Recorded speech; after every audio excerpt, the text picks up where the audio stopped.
Bonjour à tous, j'espère que vous allez bien.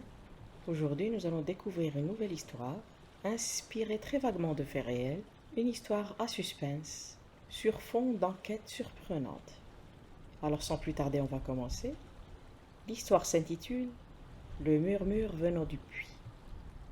S'il te plaît, maman, laisse tomber la vaisselle et viens avec nous, tu nous avais promis une histoire. C'est les Mouloud après tout. La mère de Latifa sourit. D'accord, ma fille, on va laisser la vaisselle pour demain. Allez, allumez les bougies. On va se mettre dans l'ambiance. La vieille dame s'installa sur une sorte de tapis rond, fait en peau de bête, et ses petites filles, accompagnées de leur mère Latifa, se mirent en demi-cercle autour de la grand-mère. Latifa posa une question. Maman, tu nous avais promis de nous raconter une histoire qui concernait notre propre famille. Nous aimerions bien la connaître. En effet, ma chère fille, je ne sais pas si les filles sont assez mûres pour l'écouter. Allons, grand-mère, on attend ça depuis très longtemps, s'il te plaît. D'accord, d'accord. Latifa demanda juste au cas où. Eh, maman, cette histoire est vraie, n'est-ce pas? Puisque tu as dit qu'elle concernait la famille. Oui, elle est tout à fait vraie. Par contre, je vais changer les noms et les prénoms, comme ça vous ne saurez qu'à la fin de qui il s'agit. L'une des petites filles s'exclama. C'est encore mieux, on va faire un jeu à la fin pour deviner. La vieille grand-mère sourit. Oui, si tu n'es pas trop fatiguée, ni trop effrayée. Grand-mère, commence l'histoire s'il te plaît. Tu nous fais toujours le coup. On ne sait jamais si l'histoire est réelle ou non, et pour ma part, je continue à y penser pendant plusieurs mois. Mais c'est bien de réfléchir, ma petite fille. Et puis les histoires que j'avais l'habitude de vous raconter avaient toujours un côté mystique, folklorique, donc pas de réelles preuves.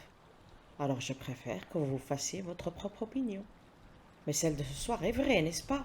Dit la plus jeune des petites filles. Oui, ma chérie. Alors écoutez bien, je vais commencer. La parente qui m'a parlé de cette histoire m'a donné énormément de détails. D'ailleurs, elle me l'a raconté plusieurs fois. Durant la période où l'Algérie était une colonie française, et bien avant la Deuxième Guerre mondiale, Esa, qui avait 40 ans à l'époque, était veuve et avait 6 enfants à charge. Son mari était décédé depuis plusieurs années dans un accident et elle n'avait littéralement plus aucune famille. Elle vivait avec ses enfants dans une petite maison de fortune faite avec des pierres et un peu de bois. Mais le terrain ne lui appartenait pas.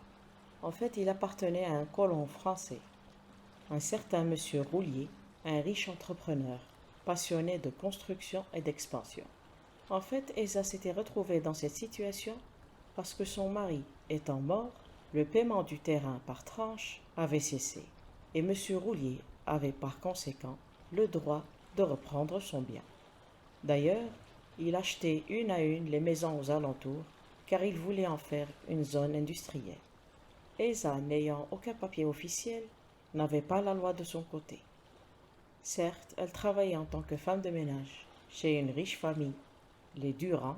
Son salaire, bien que correct, lui permettait à peine de nourrir ses enfants. Il était hors de question de payer un terrain, une maison ou quoi que ce soit d'autre. Esa pensait et repensait à tout cela, à chaque fois qu'elle prenait le chemin vers la maison des Durand. La routine du travail d'Esa s'était installée depuis longtemps. Mais un jour, alors qu'elle essuyait la table de la salle à manger, elle entendit, bien malgré elle, la conversation entre sa patronne, Madame Durand, et une vieille amie à elle. Tu connais l'histoire de la vieille maison sur la colline? Devrais-je? Répondit l'amie de Madame Durand. Cette dernière était plus que ravie d'éclairer la lanterne de sa vieille amie. Mais oui, la petite maison dans le nord du village. Celle qui est juste derrière la forêt. Non? Tu ne connais pas? Tu as au moins entendu quelque chose. Vraiment? D'accord. Ne t'inquiète pas, ma chère amie, je vais tout te révéler. Cette maison sur la colline a été construite il y a quelques années sur le terrain de monsieur Roulier. Tu le connais celui-là quand même. Son ami acquiesça. C'était la famille... voyons voir. Lang, voilà, il s'appelait Lang. Il s'était entendu avec monsieur Roulier, du temps où il était un peu accommodant. Mais voilà, quelques années après, toute la famille disparut. La curiosité de son ami était piquée au vif. Disparu? Comment ça disparu? Ils ont quitté la maison? Non, ils ont littéralement disparu de la surface de la terre. Personne ne sait où ils sont. Mais enfin, ma chère amie, il doit y avoir une explication, sans en informer qui que ce soit. Madame Durand, qui souriait encore, lui expliqua. On ne déménage pas en une seule journée. Les langues ont disparu du jour au lendemain, littéralement. Et en plus, ils avaient laissé leurs affaires. On ne déménage pas sans ses affaires. Et qu'a fait la police à propos de ça? Rien. Après plusieurs perquisitions, ils n'avaient rien trouvé. Ils ont conclu à une disparition volontaire. L'ami de Madame Durand sourit. Ça arrange bien les affaires de Monsieur Roulier. Se retrouver avec une maison bien construite, sans y avoir dépensé le moindre sou. Là, Madame Durand eut un sourire encore plus mystérieux. Ça m'étonnerait qu'il en profite, de cette maison. Et pourquoi cela? Madame Durand appuya sa réponse avec un air de mystère. À cause de sa réputation. Quelle réputation? La maison est hantée, dit Madame Durand avec un air triomphant, sachant l'effet qu'elle allait produire sur sa vieille amie. Mais son amie ne percuta pas tout de suite. Depuis quand ce genre d'histoire stopperait des gens comme Monsieur Roulier? C'est pas un superstitieux, celui-là. Madame Durand, qui avait l'air d'avoir réponse à tout, lui répondit. En fait, cela ne dépend pas de lui. Aucun ouvrier, ni maçon, ni charpentier ne veut y mettre les pieds. Et pourquoi cela? Demanda son ami. Parce qu'à chaque fois qu'ils ouvraient un chantier, il se passait des choses bizarres, voire terrifiantes. Vraiment? Oui, les ouvriers entendaient des bruits et des murmures qui venaient du puits, car il y avait un puits dans le jardin. Esa, qui n'avait raté aucune miette de la conversation depuis la mention du nom de M. Roulier, laissa échapper un « Oh !» Extrêmement gênée, elle regarda Madame Durand comme pour s'excuser. Mais cette dernière était beaucoup trop contente d'avoir attiré une autre personne dans son auditoire. « Tu connais l'histoire, toi, Esa ?»« Oui, madame. Je connais l'histoire de la disparition de la famille, mais pas celle de la maison. » « Oui, continua Madame Durand. Je me souviens qu'à l'époque, je m'étais dit que la police avait conclu un peu trop rapidement à la disparition volontaire. D'ailleurs, beaucoup de personnes pensent qu'il y a d'autres choses qui se cachent derrière cette histoire. Et quelles seraient ces hypothèses? Demanda l'ami de Madame Durand.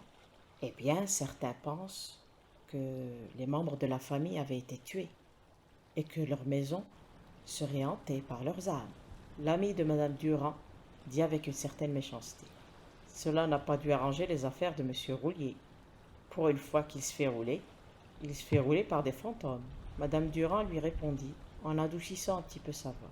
Je ne pense pas qu'il ait eu vraiment le temps d'y réfléchir, car à l'époque, vous vous en souvenez sûrement, sa fille avait disparu. Il ne l'a pas retrouvée. Il était inconsolable. Elle avait tout juste 4 ans. Oui, je me souviens très bien. Triste affaire. C'est pour ça que l'histoire de la maison hantée m'avait échappé. L'histoire de la petite était plus importante et plus tragique. Esa avait suspendu son travail pendant quelques minutes. C'était la première fois qu'elle ressentait de la compassion envers M. Roulier.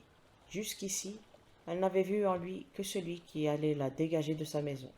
Madame Durand continuait. Certaines personnes ont même été très méchantes envers lui. Elles avaient dit qu'il avait payé pour ses méfaits et pour ses procédures peu glorieuses.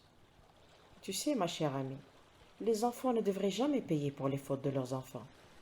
Esa, qui pensait à part, croyait bien, de par sa culture, que les enfants payaient pour leurs parents. L'ami de Madame Durand continuait de partager ses pensées. En tout cas, cet incident, si terrible qu'il soit, n'a rien changé aux habitudes de M. Roulier. Au contraire, il continue à chasser les gens de leur maison sans leur donner la moindre chance. Je ne sais pas, même si la loi est de son côté, il pourrait faire quelques gestes de temps en temps.